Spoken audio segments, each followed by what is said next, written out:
Hi, I am Hercule Poirot, and welcome to my new mystery case.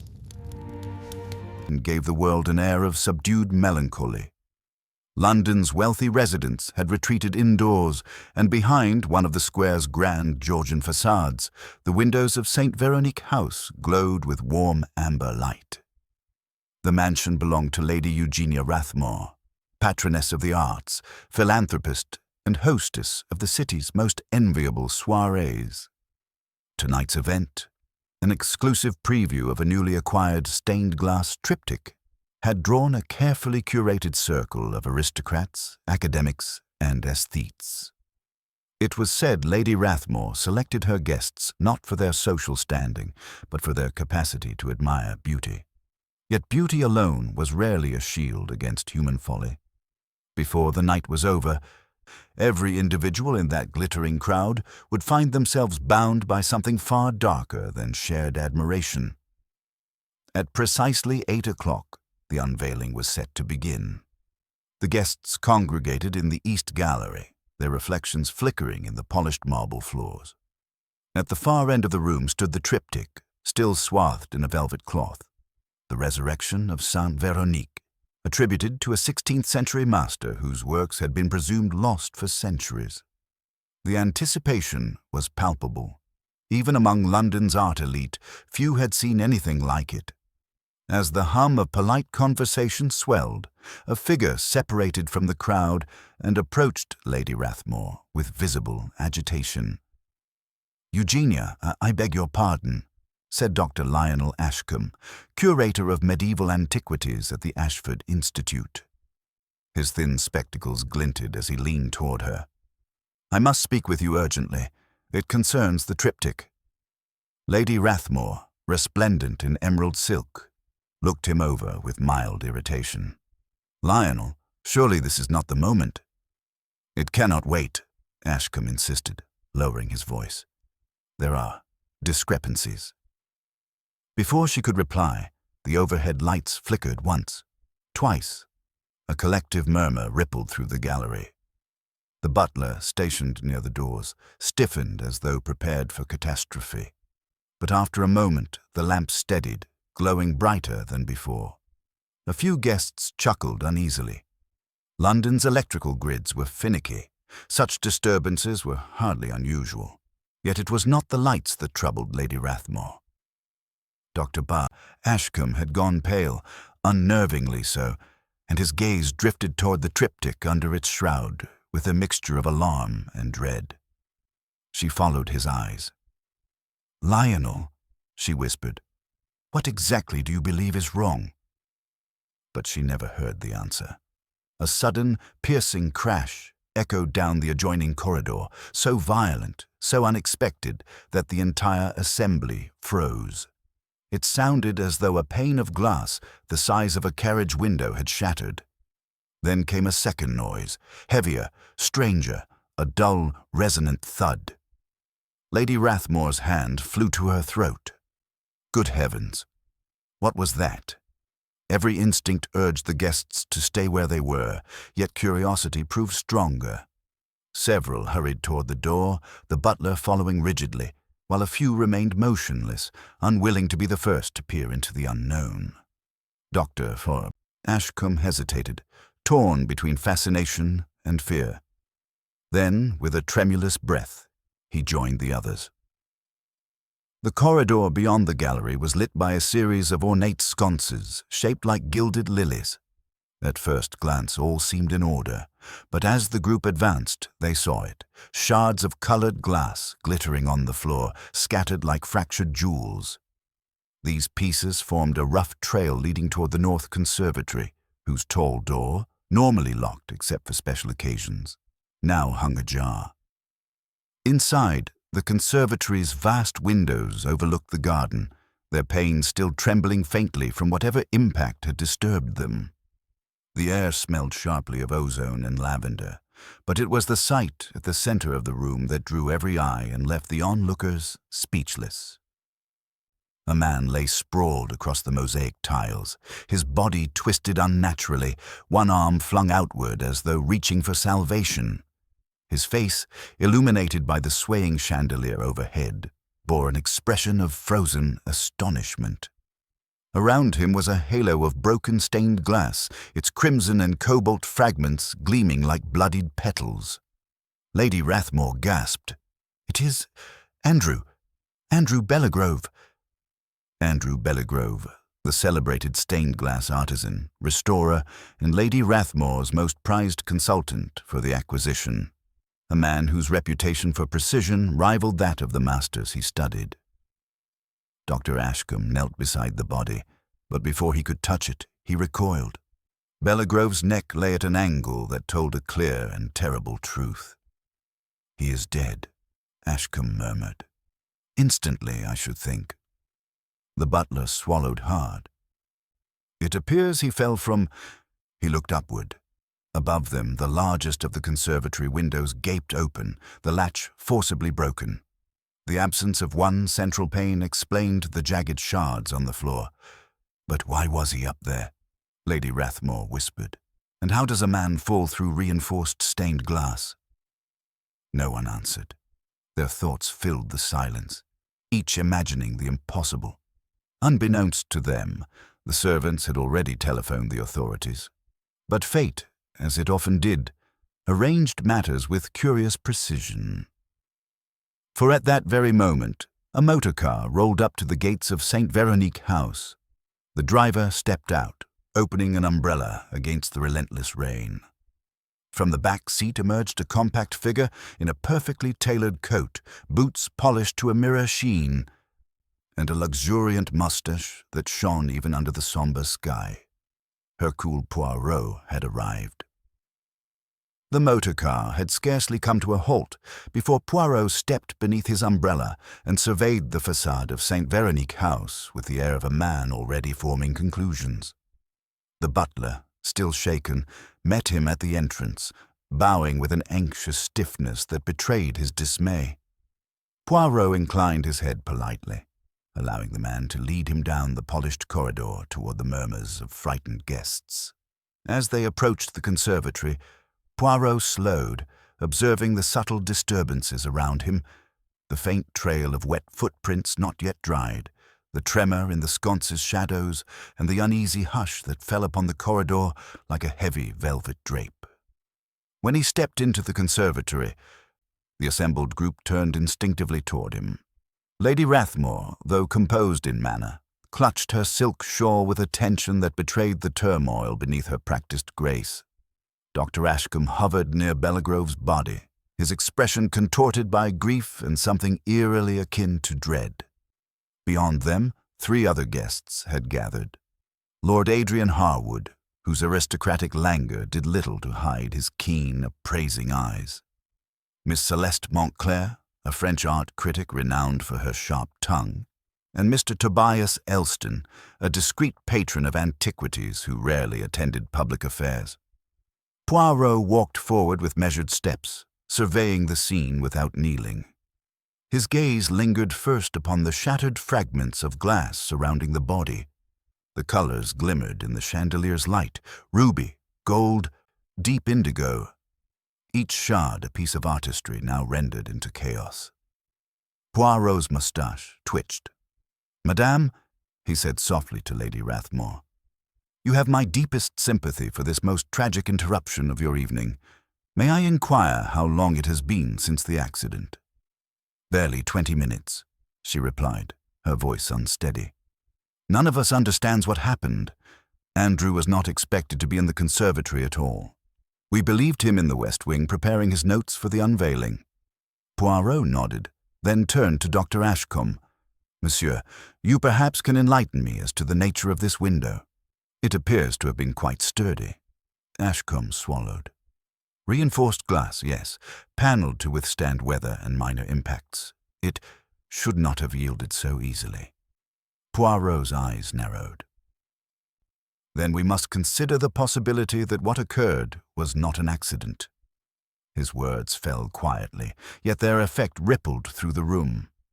Miss Montclair gasped softly, Harwood stiffened, and Lady Rathmore's lips tightened. Without touching the body, Poirot circled it with deliberate steps. Belligrove's clothes were immaculate except for the fine dusting of powdered glass near the collar. His shoes were polished yet unscuffed. Poirot bent slightly, studying the man's right hand. "Curious," he murmured. "There is a faint mark here. An abrasion, no? As though something rough had brushed his skin." Harwood scoffed lightly. Surely that could have happened during the fall. Poirot raised a brow. "A fall through glass, my lord, produces cuts, perhaps bruises. Yet this mark, this is of a different character. But come, we shall not jump to conclusions. Let me ask instead, who among you last saw Monsieur Belligrove alive?" A strained silence followed until Tobias Elston cleared his throat. "I passed him briefly when I arrived, perhaps just before 8 o'clock. He appeared distracted." "Distracted in what manner?" Poirot asked. Elston hesitated. He was muttering to himself, something about a measurement being wrong. He carried a leather folio tucked beneath his arm. Lady Rathmore frowned. "A folio? He brought no such thing to the gallery." Poirot turned to Ashcombe. "Monsieur, earlier you wished to speak privately to Lady Rathmore regarding the triptych. Might this have been related?" Ashcombe's eyes flickered with unease. "Possibly, but my concerns were entirely academic. I noticed a small inconsistency in the central panel, one that required verification. It seemed odd, but hardly lethal." Poirot regarded him for a beat too long. Then, shifting lightly, he walked toward the open window above.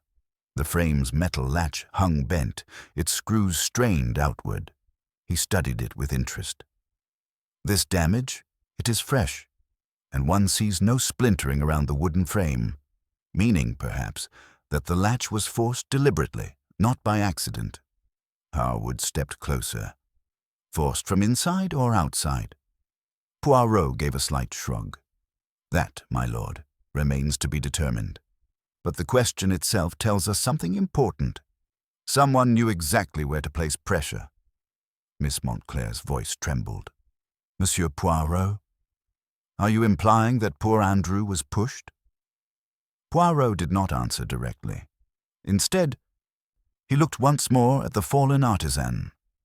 "I imply nothing. I observe only that a puzzle presents itself, and puzzles demand clarity. Monsieur Belligrove was a man of method, precision, symmetry. Such men rarely act without purpose. If he climbed to the window, he did so for a reason. And if he was already dead or incapacitated before the fall, then—" He paused, letting the unspoken weight settle. Lady Rathmore pressed a hand to her forehead. "This is dreadful. Inspector Graves of Scotland Yard is on his way. But I beg you, Monsieur Poirot, remain. Guide us through this horror." Poirot inclined his head graciously. "Madame, you do me honor. I shall assist as far as the truth allows. For now, I must request that all guests remain in the gallery. None must leave until we have spoken more fully. The murderer, if murderer there is, may be among us still." The whispers that followed were thick with unease. Poirot watched them carefully. Then, with a final glance at the broken glass glittering like scattered truths across the floor, he murmured to himself, "Already, the little grey cells stir. Something here is out of place." Inspector Graves arrived shortly thereafter, a tall, angular man whose somber expression suggested that tragedy was no stranger to him. He greeted Poirot with a curt nod, respectful, though laced with a faint wariness, for Graves knew well that whenever Hercule Poirot appeared at a crime scene, the ordinary rules of investigation tended to bend in unexpected ways.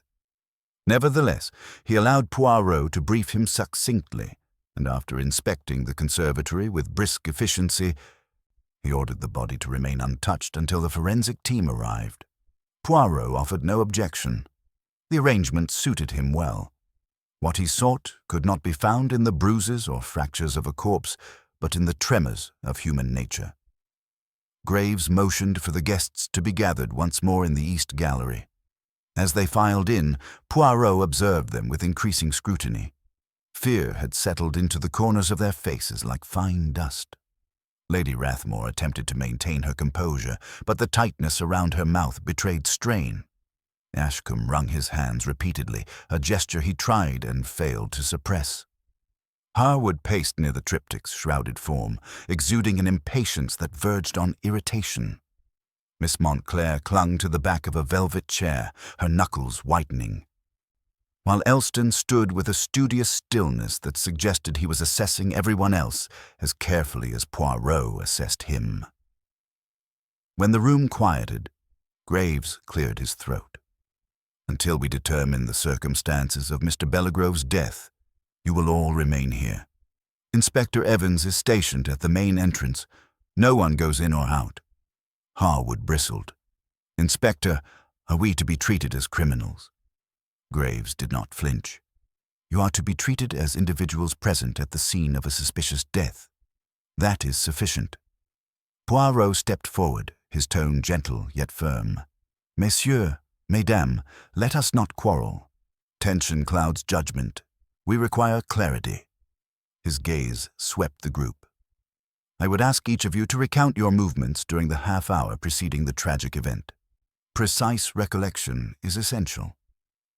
Lady Rathmore spoke first, though her voice wavered. "I was in the gallery greeting guests. I did not leave except to follow the others into the corridor when we heard the crash." Poirot nodded. "And before that, madame? Did you see Monsieur Belgrove at any point during the evening?" "No. He was expected to join us shortly before the unveiling, but he never appeared." Poirot turned to Ashcombe. "Monsieur, you wished to speak with Lady Rathmore. Did you search for Belgrove to compare notes?" Ashcombe shook his head nervously. "I meant to, but I was delayed. I spent most of the evening near the east alcove, reviewing my observations. When I heard the commotion, I followed the crowd." Harwood huffed softly. Poirot's eyes flicked toward him. "My lord, you appear unconvinced." "It is simply that Lionel," he gestured toward Ashcombe, "has always been meticulous to a fault. I find it curious that he would wait until the unveiling to voice concerns about the triptych." Ashcombe flushed. "I only noticed the inconsistency this afternoon, and I preferred to confirm it before alarming anyone." "Yet you chose to alarm Lady Rathmore at the very moment of the unveiling," Harwood retorted. Before the argument grew, Poirot intervened. "Messieurs, let us continue. Lord Harwood, where were you?" "In the gallery, naturally. I arrived early. I did not step out until the noise drew us into the hallway." Poirot regarded him for a moment. Something in Harwood's posture, a rigidity perhaps, struck him as calculated. But he said nothing and turned instead to Miss Montclair. She straightened, attempting to conceal her trembling. "I was near the south windows, discussing the triptych with Mr. Elston. We remained there until the lights flickered. It was unnerving, yes, but we thought nothing of it until the sound." Her voice quavered. "That terrible sound." Elston nodded. "Her account is accurate. I did not see Belgrove at all this evening." Poirot stored these statements carefully, like cards in a deck whose order would later reveal the game. Yet one detail gnawed at him, the missing folio Elston had mentioned earlier. Where was it now? He drifted toward the conservatory door, prompting Graves to follow. "Find something, Poirot," the inspector murmured. "I find only that something is missing," Poirot replied softly.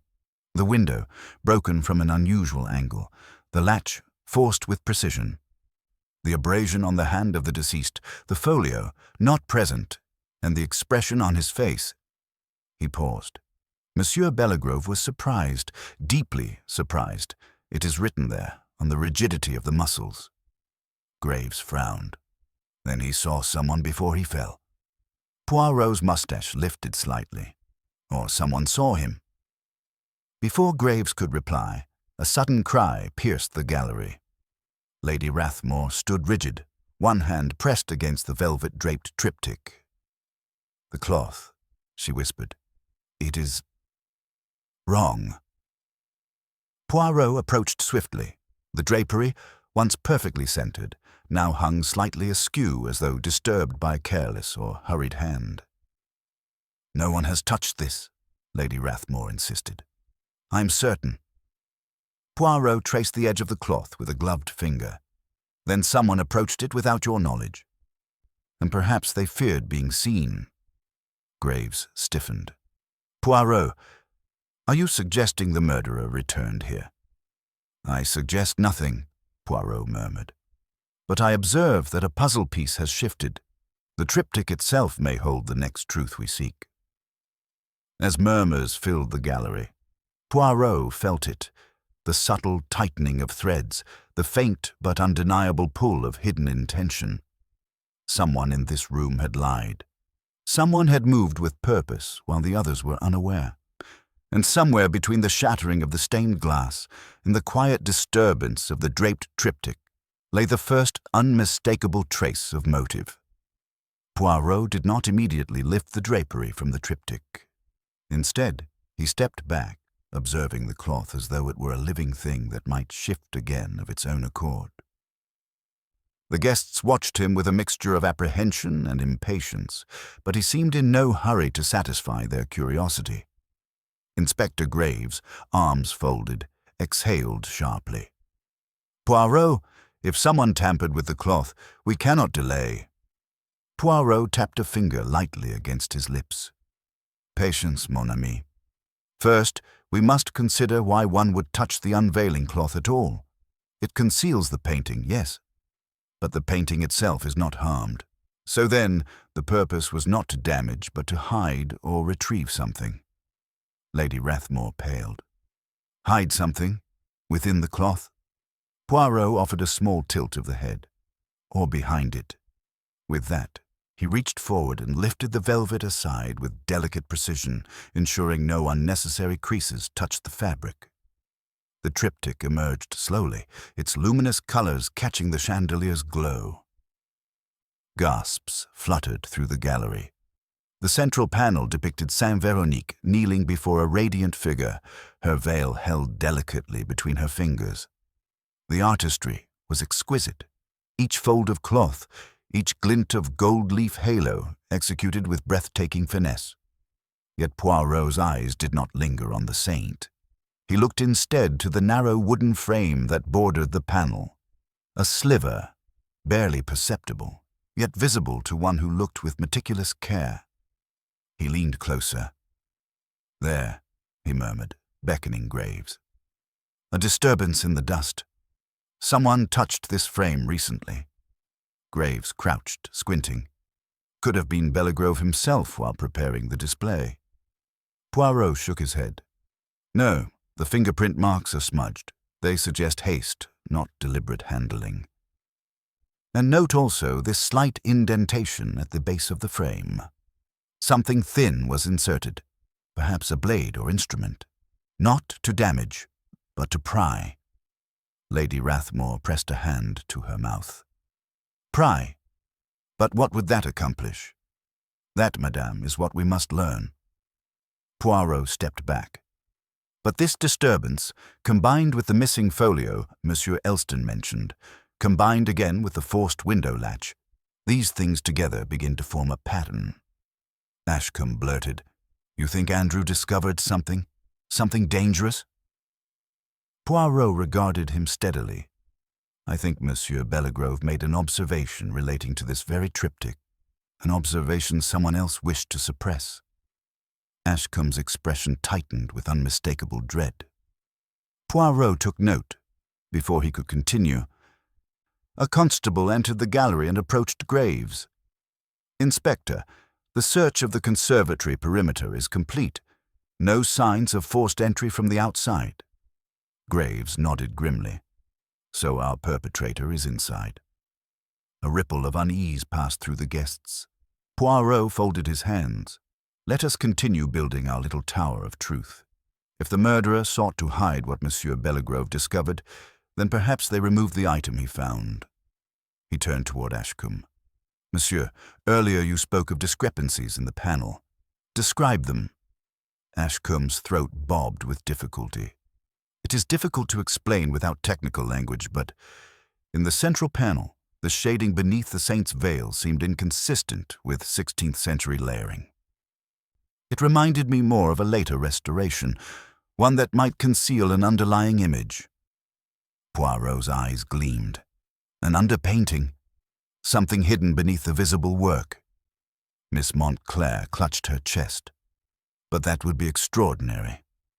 Extraordinary indeed, Ashcombe said quietly. But Andrew had sharper eyes than mine. If he confirmed it, if he could prove the triptych had been altered, then the entire value of the piece could collapse. Elston inhaled sharply. And Lady Rathmore just acquired it at great expense. All eyes swung toward her. She stiffened. Are you suggesting I tampered with my own acquisition? Absurd. Poirot intervened gently. Let us avoid conjecture. Instead, let us ask, if Monsieur Bellegrove unearthed proof of forgery or alteration, who stood to lose? The seller, the intermediary, the expert, or one whose reputation depended on this piece's authenticity? Harwood muttered, This is a circus. We cannot assume any of that. Poirot turned sharply. We assume nothing, my lord. We consider. And consider we must, because the movements of each person here become more important by the moment. He stepped forward.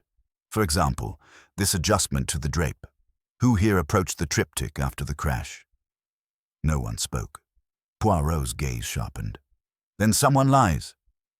Graves growled. We'll search everyone. Poirot raised a calming hand. Not yet. A search reveals objects. I seek truths. Objects can be hidden, but reactions, those betray the soul. He moved slowly across the room, his polished shoes barely whispering on the marble. I shall ask one more question. When the lights flickered before the crash, where were each of you looking? Were your eyes upon the gallery? Or did some among you glance toward the corridor, expecting, perhaps fearing, what would follow? His words dropped into the chamber like stones into deep water. No one answered. But Poirot saw precisely what he needed in their silence. A tremor in one face, a tightening of another's jaw, a third who looked deliberately away. Poirot smiled faintly, the kind of smile that suggested he had begun to trace the outline of the crime. And though no confession rose, no accusation formed, he understood with certainty that the flicker of the lights had not merely preceded the death. It had ignited the first spark of revelation that would, in time, consume the guilty. Inspector Graves had scarcely finished ordering the constables to broaden their search when Poirot's attention shifted once more to the subtle irregularities in the guests' expressions. He moved with careful deliberation, as though the air itself held clues invisible to anyone lacking the discipline to search for them. The silence in the gallery deepened. The tension thickened like cooling wax. Poirot finally turned toward Lady Rathmore, who stood unnervingly still beside the triptych, her gaze locked upon the luminous face of Saint Veronique, as though willing it to offer answers. Madame, Poirot said softly, you appear troubled not merely by the tragedy, but by something specific, something connected to the painting itself. Would you be so gracious as to share what lies upon your mind? Lady Rathmore's composure faltered. Her fingers tightened on the shawl draped across her arm. Monsieur Poirot, I fear I may have been deceived. This triptych was acquired through a highly reputable intermediary, and I relied upon Andrew Bellegrove and Dr. Ashcombe for authenticity. If Andrew discovered something amiss, something compromising, perhaps he intended to confront me privately. I had no idea anyone might wish him harm. Poirot nodded sympathetically. And yet he died before speaking. That, madame, is what troubles me most. Silence imposed is always more telling than silence chosen. Harwood exhaled sharply. If we continue down this path, we shall accuse everyone in this house. Surely we must look beyond academic disputes. Poirot turned to him, probing gently. My lord, you have shown remarkable impatience this evening. One might even say discomfort. Does the notion of forgery press upon you with particular weight? Harwood stiffened. I resent the implication. Ah, Poirot murmured, which is not the same as denying it. The guests exchanged wary glances. Graves stepped forward, seizing the moment. Lord Harwood, you'll answer the question directly. Does this painting represent any financial or reputational interest of yours? Harwood hesitated too long. I introduced Lady Rathmore to the intermediary. Yes, but that is all. I gain nothing from the sale. Unless, Miss Montclair interjected in a trembling voice, the intermediary's success reflects on your own judgment. A nobleman who endorses poor acquisitions suffers embarrassment. Harwood shot her a cold glare. I do not require lectures from a critic whose entire career depends on provoking scandal. Poirot raised his hand. Enough. These quarrels illuminate only tempers, not truths. He turned once more to Ashcombe. Monsieur, earlier you said your discrepancy concerned shading beneath the saint's veil. How long have you suspected it? Ashcombe licked his lips nervously. Only since this afternoon. I intended to speak to Andrew privately after the unveiling, but he was already distant, preoccupied. Preoccupied how? He avoided conversation. He walked quickly as though searching for something. When I asked what troubled him, he brushed me aside. Poirot's eyes narrowed. And did you see him carrying the folio Elston mentioned? Ashcombe hesitated. No, but Andrew often carried documents. That detail alone means nothing. Elston interjected quietly. It means something if those documents vanished. Poirot gestured subtly toward him. Just so.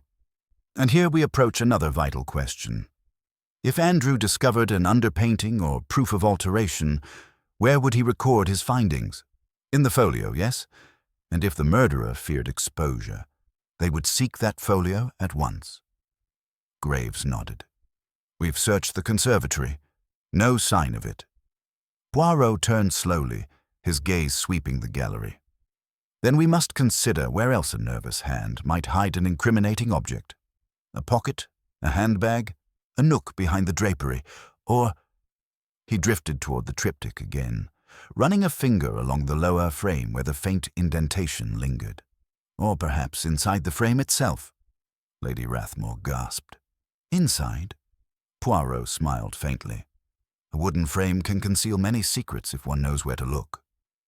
Graves approached, frowning. We'll have to examine it more closely. Indeed you will, mon ami, Poirot replied, but delicately. If the frame has been tampered with, it may contain not only a missing object but also fingerprints, fibers, traces of haste.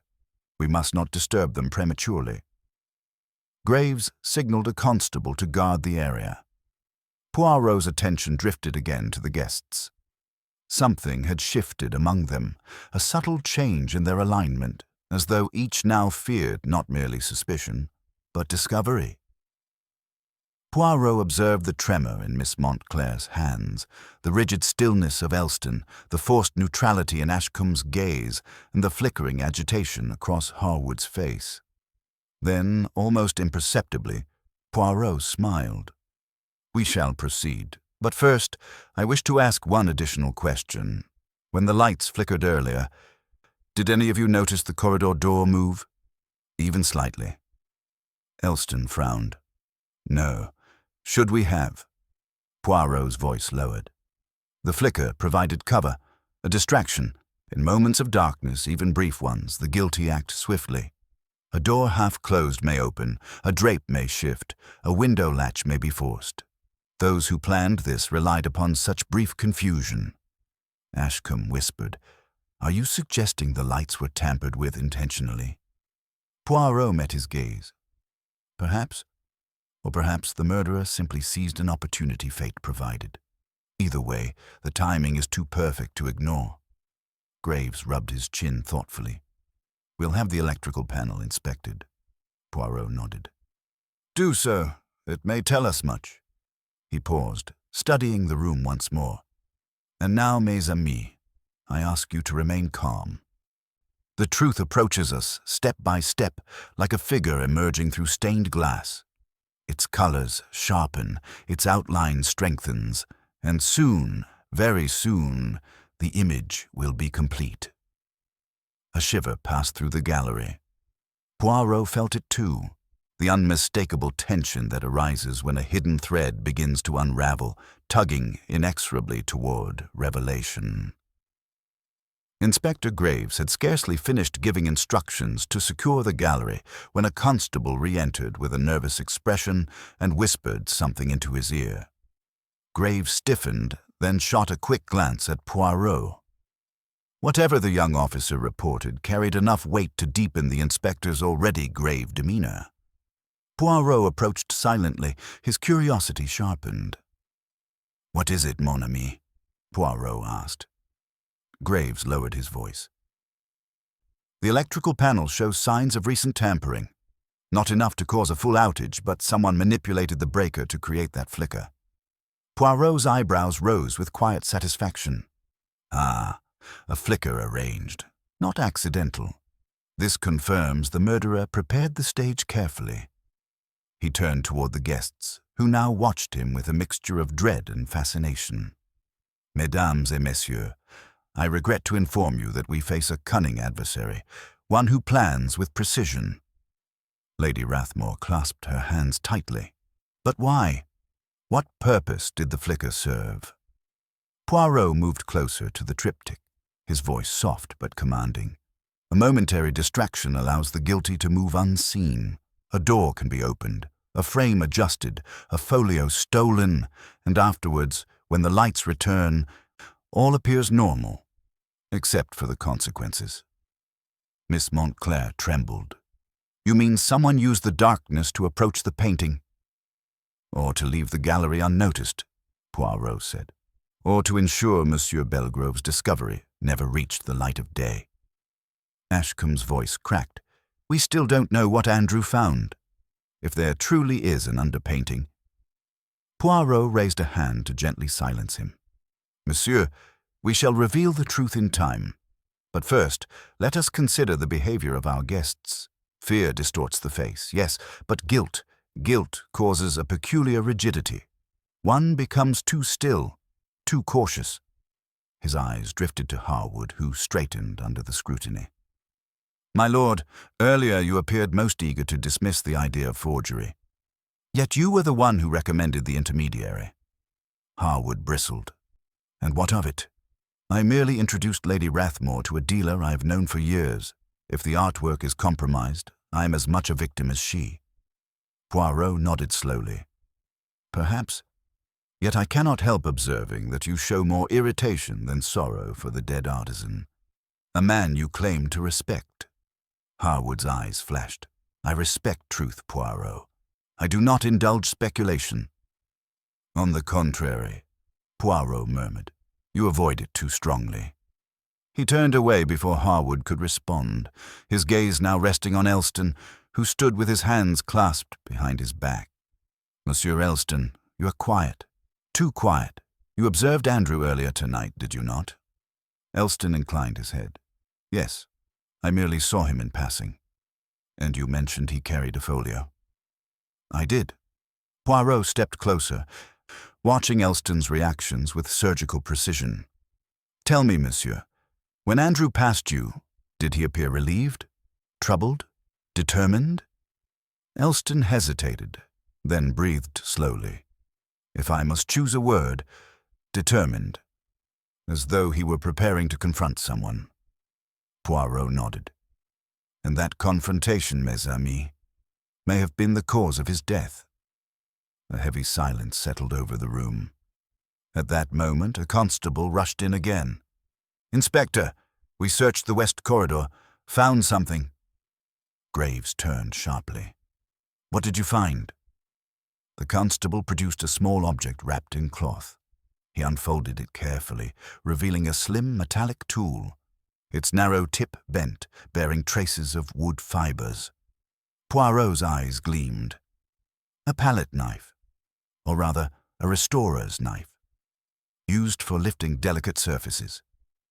Ashcombe gasped. "That is Andrew's. He kept such knives in his workbox." Poirot examined the tool without touching it, and it was used recently. This, Inspector, may be the instrument that disturbed the frame. Graves nodded grimly. We found it discarded near a service door. Someone tried to hide it. Poirot surveyed the room once more. Every face had grown paler.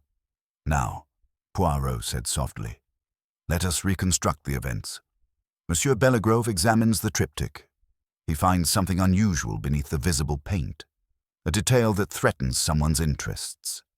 He retrieves his folio, intending to record his observations. But our murderer also notices. They tamper with the lights, creating a moment when Bellegrove can be approached unnoticed. A confrontation ensues. Bellegrove flees or is pursued into the conservatory, where the final struggle takes place. Miss Montclair whispered, "And the fall." Poirot looked upward, his expression darkening. The fall, mademoiselle, was no accident. The latch was forced from inside. A push, a blow, something that sent him crashing through the reinforced pane. It required strength or leverage, or both. Harwood inhaled sharply, but Poirot's gaze moved past him. All the pieces moved toward a single truth, Poirot said quietly. But we lack one element, the missing folio.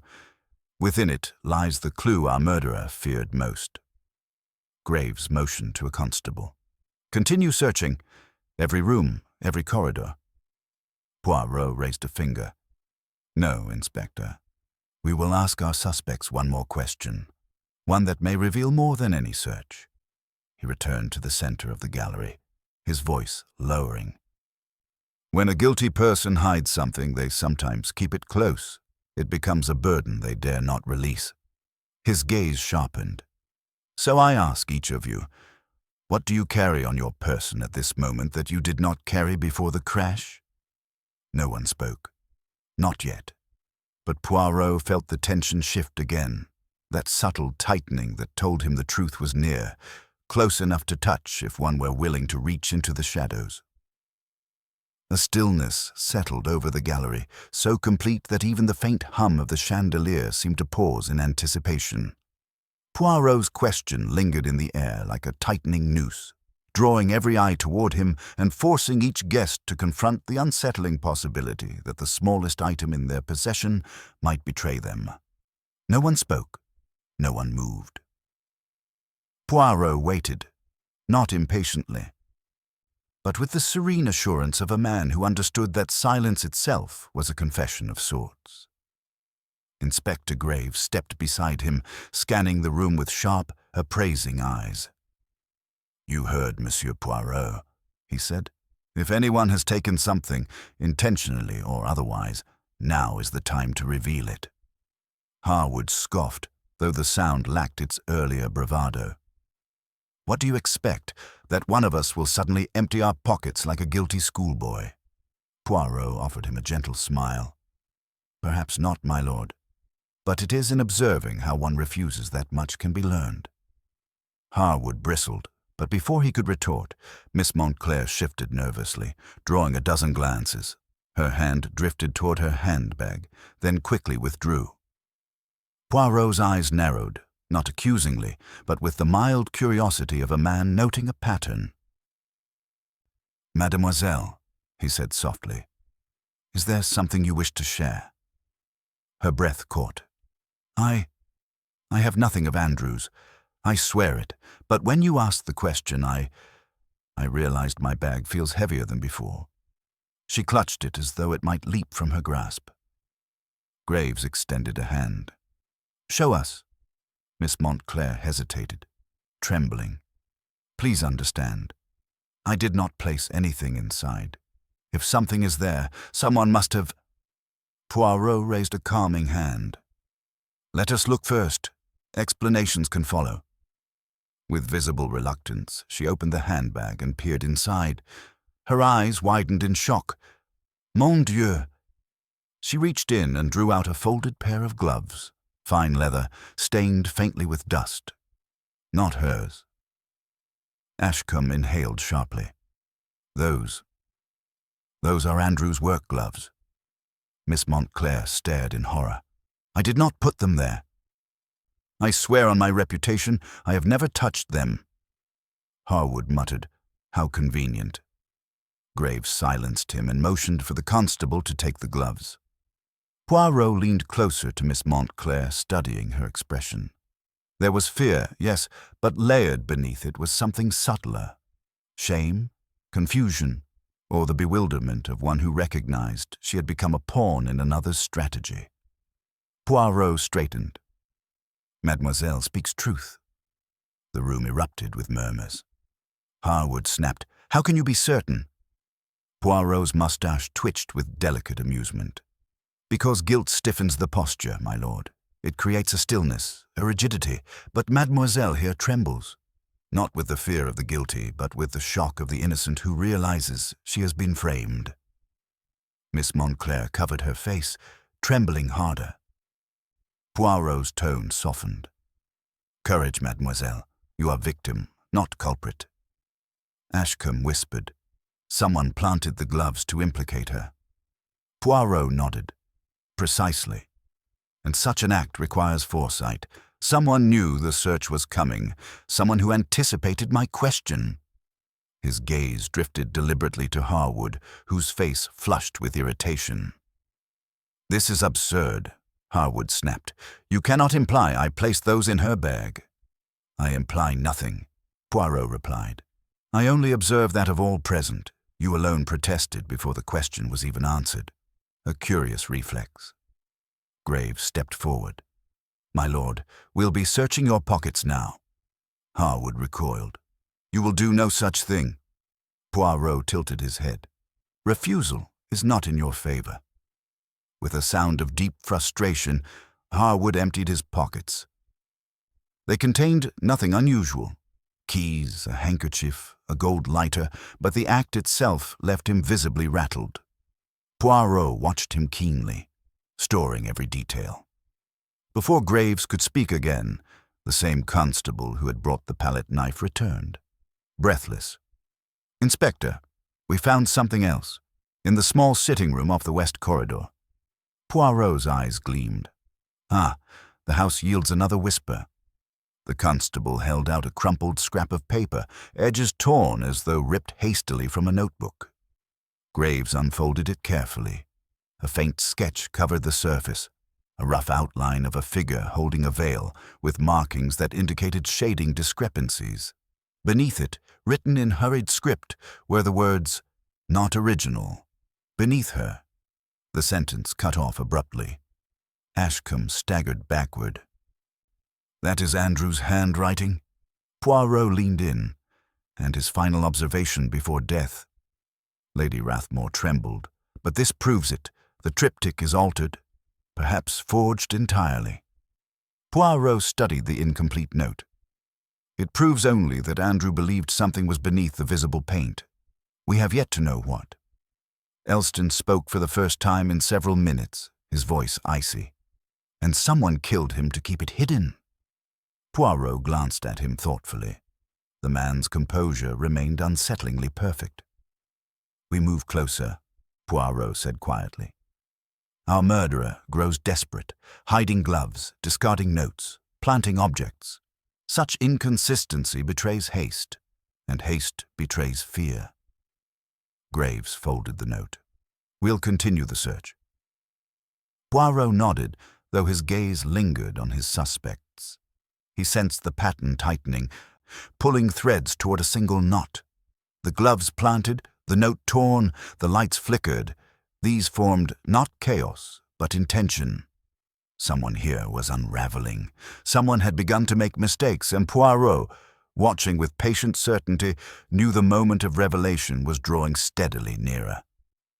The constable's discovery of Andrew's torn sketch seemed to shift the atmosphere of the gallery entirely. It was no longer merely a room of frightened witnesses. It had become a crucible of rising pressure where every gesture, every flicker of emotion might betray the truth. Poirot sensed the shift immediately. The murderer, whoever they were, had reached a threshold.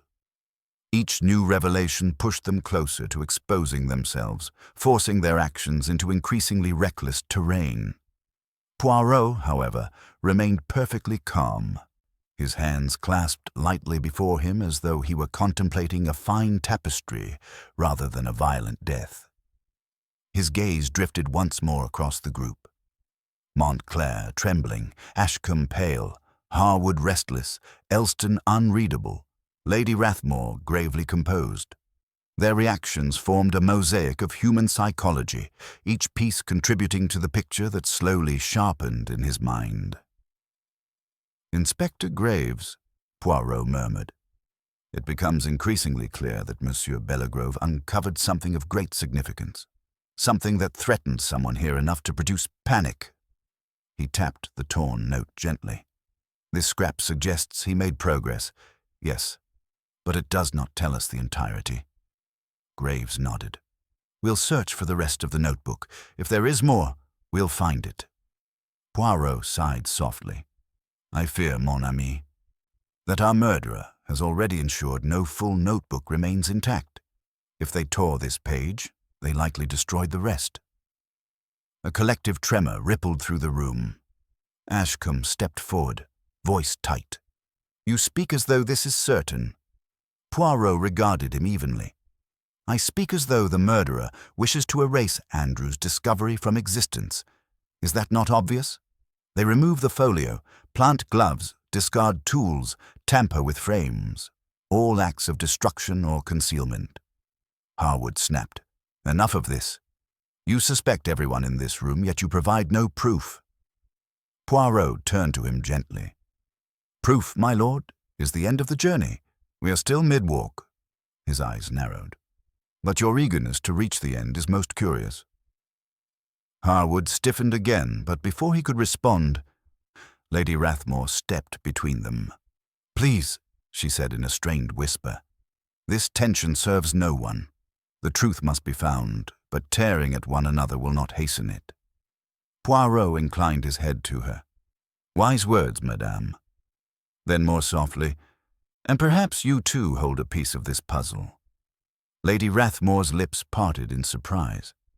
"Me?" "You acquired the painting," Poirot said gently. "Its provenance matters most to you. Tell me, did you notice anything unusual when the triptych arrived?" She swallowed.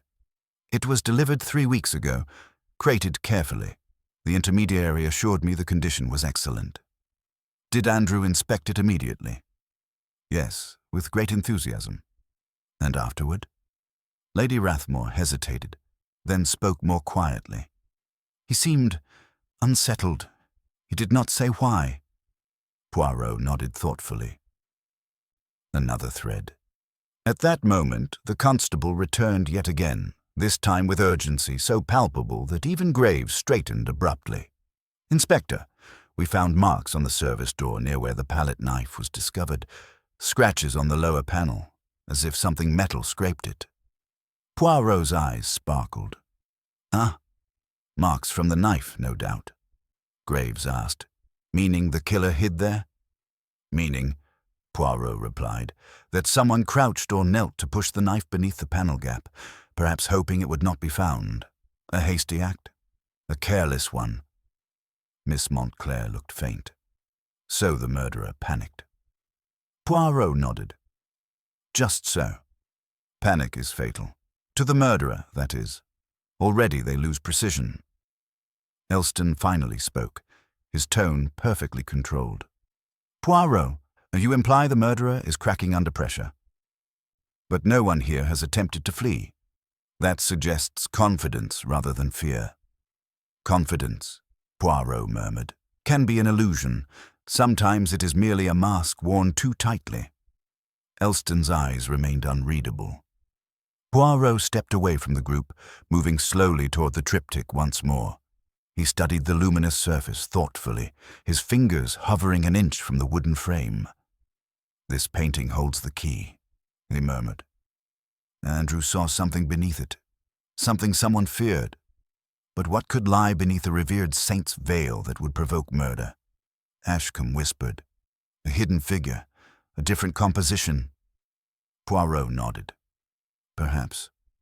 Or perhaps something more damning. Something that reveals the painting is not what it claims to be. Graves frowned. A forgery? Poirot shrugged lightly. Or a stolen work repainted to disguise its origin. Or a fragment combining multiple sources to inflate value. Many possibilities, all dangerous to someone here. Lady Rathmore looked stricken. If that is true, my reputation would be ruined. Poirot turned to her kindly. Madame, the guilty party counts on that fear to misdirect suspicion toward you, but rest assured, the truth of a crime lies not in consequences, but in conduct. He walked back toward the center of the room. Let us consider again the gloves planted in Mademoiselle's bag. Why choose her? Why not hide them elsewhere? Harwood snorted. Because she is an easy target. Poirot ignored him. Or because the murderer assumed that Mademoiselle Montclair's reputation for sharp critique would make her a plausible suspect. A clever manipulation, yet too clever. It reeks of calculation. Montclair looked up weakly. You mean the murderer thinks like a strategist? Poirot's mustache lifted faintly. Just so. They believe themselves intelligent, superior.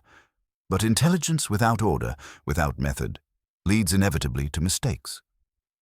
Ashcombe ran a trembling hand through his hair. Poirot, who do you suspect? Poirot held up a finger. Ah, that is the question you must not yet ask. Suspicions are not truths. I prefer truths. Graves stepped forward. What do you propose, Poirot? Poirot turned once more to the guests, eyes sharp, voice low. I propose that we separate the sincere reactions from the mechanical ones.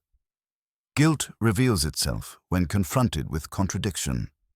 And now, he glanced toward the dim corridor leading to the conservatory, where Belgrove had met his end. We shall revisit the scene, all of us, together. A ripple of unease swept through the room, for Poirot knew that returning to the place of death would press the guilty harder than any interrogation, because guilt always trembles where the crime was born. The procession back toward the conservatory unfolded with a quiet tension that seemed to thicken the very air. No one walked easily. Each step felt measured, reluctant, as though they approached not merely the scene of a crime, but the echo of their own deepest fears. Poirot guided the group with the solemnity of a conductor leading a symphony toward its definitive crescendo, while Inspector Graves and 2 constables flanked the guests to ensure no one strayed. The corridor's dim lamps cast elongated shadows along the floor, and Poirot watched with interest how each person reacted to the environment. Some avoided looking at the place where shards of glass had earlier glittered like scattered jewels. Others glanced furtively, as if checking to confirm that the traces of violence still lingered. These reactions, subtle as they were, informed Poirot as much as any physical evidence. When they reached the conservatory entrance, Poirot paused.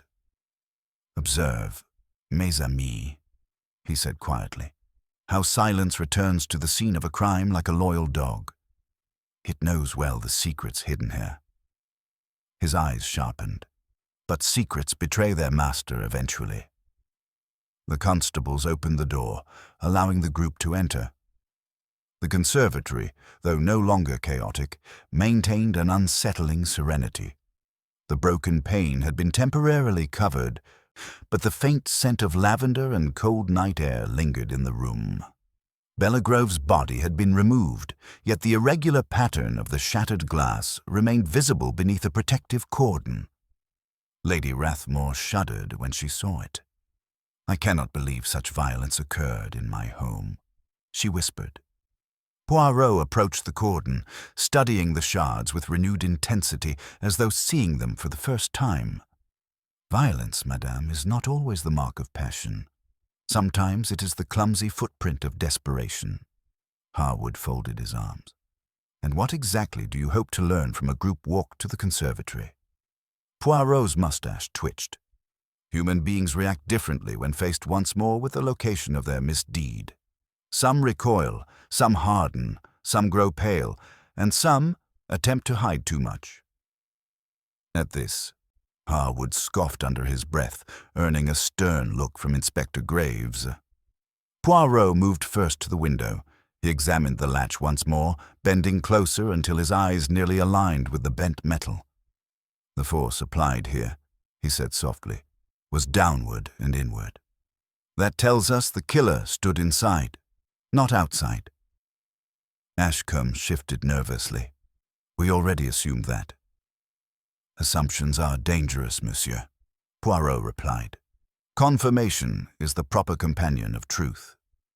He then stepped toward the mosaic tiles where Belgrove had landed. Poirot knelt, not to touch, but to observe. Consider, mes amis. The body fell here, yet the distribution of glass around him is uneven. Why? Because he did not fall straight through. He was thrust. Montclair covered her mouth with trembling hands. It becomes worse each time I picture it. Poirot rose slowly. And now we look beyond the obvious. He gestured toward the narrow wooden table beside the window. Upon it lay a scattering of tools. A brush, a cloth, a magnifying lens, objects that had been catalogued and set aside earlier. Poirot lifted the lens delicately. This belonged to Monsieur Belgrove, yes? Ashcombe nodded. He used it often. Poirot turned the lens under the light. A faint smear of something dark clung to the handle. Ink, Poirot murmured. Fresh. He looked up sharply, which means Andrew used this lens after writing in his folio. He paused, and perhaps after discovering something important. Elston asked, but why leave the lens behind and take the folio? Because the folio contained proof, Poirot replied. The lens did not. A murderer thinks quickly. Yes, but not completely. Poirot set the lens down and stepped away, arms folded behind his back as he paced slowly. His eyes drifted once toward the servant's door, the very place where the palette knife had been found discarded. And then we must consider escape routes. A guilty person does not linger. They act swiftly, disposing of evidence in the shadows before rejoining the innocent with practiced calm. Harwood muttered, "This is all speculation." Poirot turned sharply, fixing him with a piercing stare. "On the contrary, my lord, these are logical deductions based on fact, but if you prefer further clarity, let us look at footprints."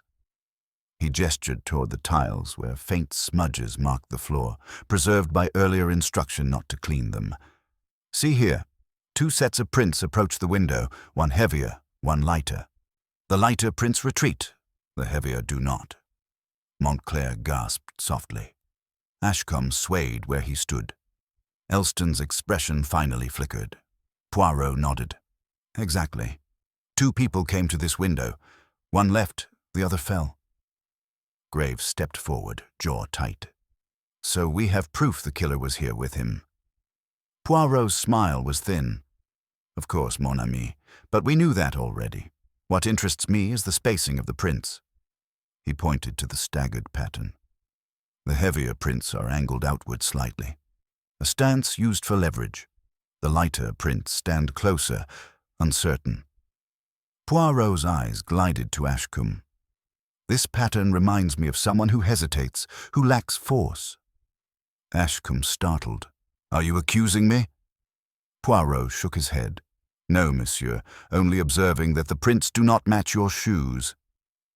Nor Lady Rathmore's, nor Mademoiselle's, nor the constable's. They belong to someone with a firmer stride." Harwood stiffened yet again, glaring. "Say what you mean, Poirot." Poirot turned to him, voice calm. "I mean, my lord, that the prints match someone approximately your height and build." A stunned silence followed, but Poirot lifted a hand before Harwood could protest. "Do not misunderstand. Physical similarity alone proves nothing, but it adds weight to other inconsistencies." Elston finally spoke. "If Harwood killed Andrew, why frame Miss Montclair?" Poirot smiled faintly. A man who fears disgrace seeks a distraction. But remember, monsieur, not all motives are yet revealed. The conservatory seemed to contract with tension as Poirot stepped back into the center of the room. The threads had tightened. The net had begun to close.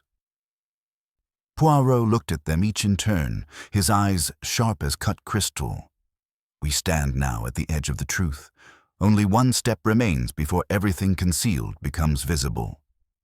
And though no one dared to speak, every gaze shifted. Toward the broken window, toward the smeared glass, toward the shadows where guilt still hid. Toward the final revelation that even now approached like dawn, breaking through stained glass. The guests stood frozen in the conservatory, each of them suspended between dread and anticipation as Poirot surveyed their faces with unwavering focus. The faint draught from the broken window stirred the remaining shards of glass, causing them to glimmer like scattered fragments of truth waiting to be pieced together. Poirot clasped his hands behind his back, the quiet authority of his posture commanding absolute attention. "Mes amis," he began, his voice calm yet edged with unmistakable precision. "We have reached the moment where illusion crumbles, where the threads of deceit can no longer bear the weight of scrutiny." Harwood bristled visibly, though he attempted to disguise it as irritation. Poirot's gaze lingered on him only briefly before drifting to the window latch, the floor, the faint marks along the service door, and finally the group itself. "A murderer," he continued, "reveals himself not merely through the act of killing, but through all that surrounds it, the preparation, the aftermath, the panic, and the attempts at misdirection." Montclair trembled. "Please, Monsieur Poirot, who would do such a thing to Andrew?" Poirot stepped forward. "Let us consider motive." Monsieur Bellegrove discovered something hidden beneath the saint's veil, something that undermined the authenticity of the triptych. But who stood to lose the most from such a revelation? Not Lady Rathmore, who could claim she had been deceived. Not Monsieur Ashcombe, who would endure professional embarrassment at worst. Not Mademoiselle Montclair, whose work is critique. Not commerce. And not Monsieur Elston, whose interest is discreet patronage. Not public endorsement. Harwood's voice cut sharply across the room. "Are you implying that I alone had reason?" "Ridiculous." Poirot raised a single finger. "Patience, my lord. We must examine not merely motive, but action. The tampering with the electrical panel required confidence and knowledge of the house's layout. The planting of the gloves required speed. The discarding of the palette knife suggested haste and strength. The footprints near the window matched a man of your build. And yet—" He paused, and the silence deepened. Graves frowned. "And yet what, Poirot?" Poirot turned slowly toward the group. "And yet the murderer made one error of psychology, a crucial one. They believed that planting the gloves in Mademoiselle's bag would direct suspicion toward an easy target. But they underestimated her fear. An innocent person reacts with shock, confusion, even despair. A guilty person reacts with calculation." He stepped toward Harwood.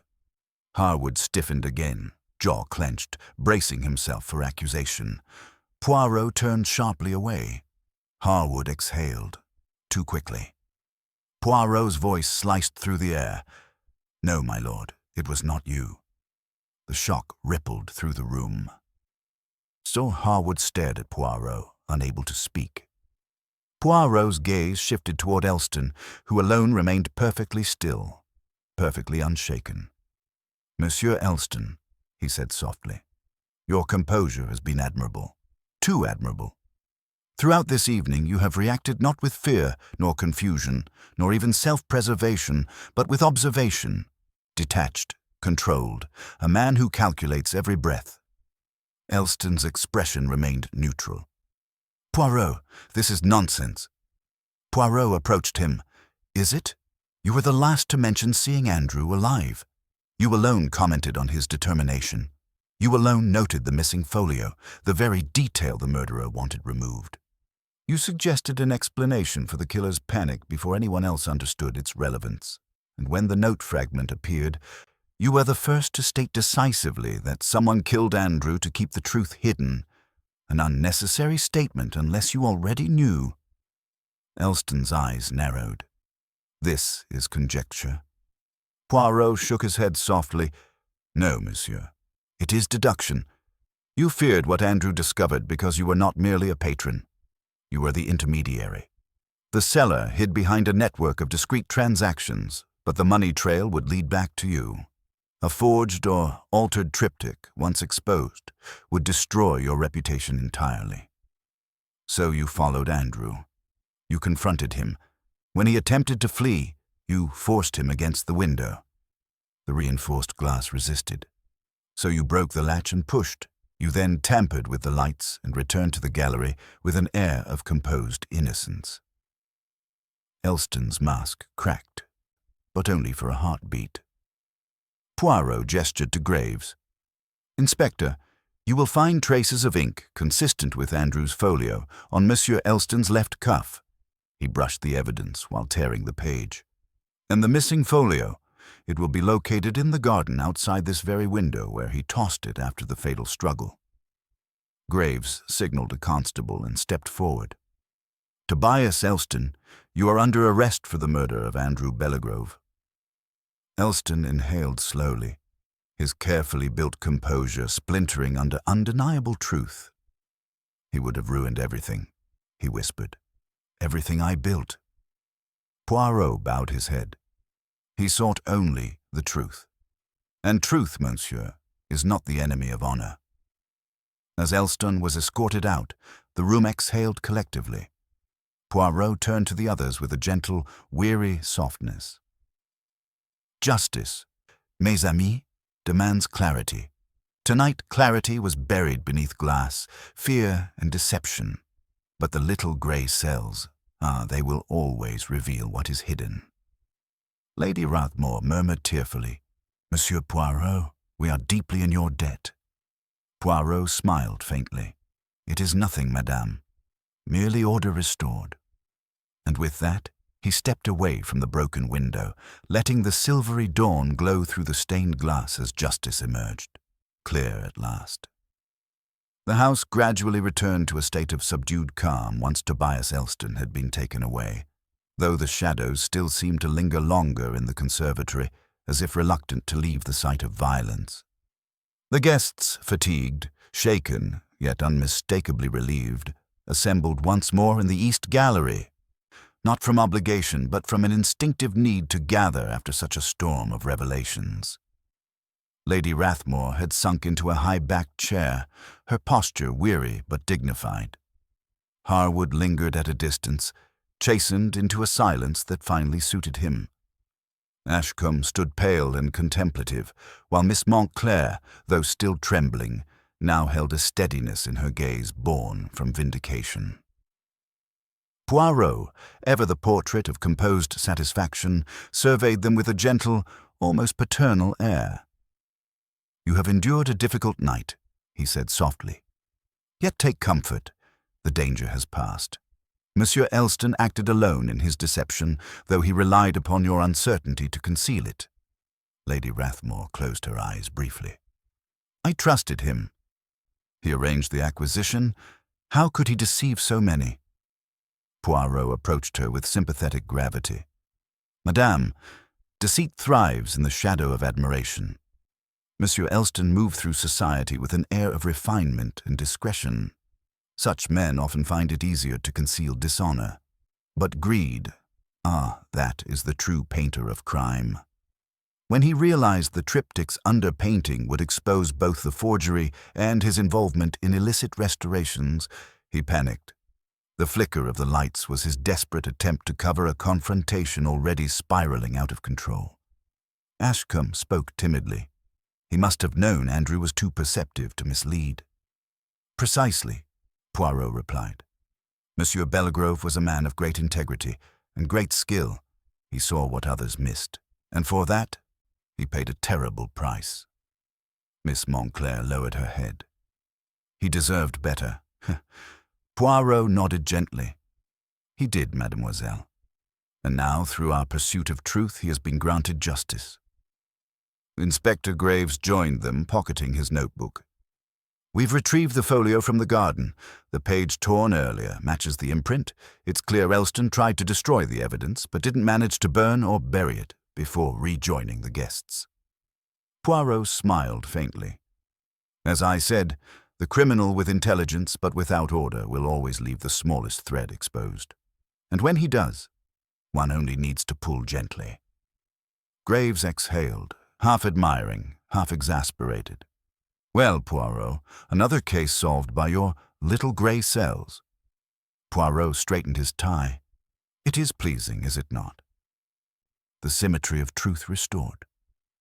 The inspector allowed himself a short laugh before excusing himself to complete the official procedures. The guests began murmuring softly among themselves, the tensions of earlier hours gradually giving way to fatigue and reflective relief. Poirot moved toward the triptych once more, contemplating its surface. The saint's delicate veil shimmered under the gallery lights, almost as though acknowledging its own role in unveiling the crime. Lady Rathmore approached him hesitantly. Will the painting be ruined by what lies beneath? Poirot turned to her with a thoughtful expression. Perhaps altered, perhaps flawed, but not ruined. Indeed, madam, truth often makes a thing more valuable, even if it complicates its history. You must decide how you wish it to be remembered, as a perfect illusion, or an imperfect but honest treasure. She considered this with a slow breath. Honesty, I think, is the rarer art. Poirot bowed slightly. A wise choice. The guests gradually dispersed, each escorted by constables to provide statements before being allowed to leave. Ashcombe lingered the longest, apologizing repeatedly for missing the deeper discrepancy. Poirot reassured him with a warm but firm encouragement. Even experts must sometimes look again, monsieur. It is humility, not certainty, that keeps us sharp. At last, the grand house returned to near quiet. Poirot retrieved his coat from the butler, adjusting the collar with meticulous care. Rain still whispered against the windows, though the earlier storm had softened into a gentler drizzle. As he prepared to step out into the London night, Miss Montclair called after him timidly. Monsieur Poirot, thank you for believing me. He regarded her with kind eyes. Mademoiselle, innocence speaks not only with words, but with the heart. One must listen closely. She smiled, grateful and humbled. Poirot stepped outside, opening his umbrella as the cool air embraced him. The mansion behind him glowed through its stained glass windows, the very windows that had framed tragedy and revealed truth. He paused, allowing himself a final reflective glance. Such is human nature, he murmured, fragile as glass, yet capable of reflecting great beauty and great deceit. His polished shoes clicked softly against the wet pavement as he made his way toward the waiting motor car.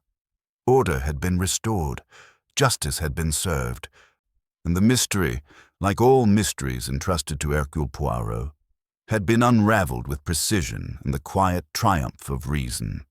And with that, the great detective vanished into the gentle rain, leaving behind only the faint glimmer of his impeccable logic and the lingering echo of truth restored.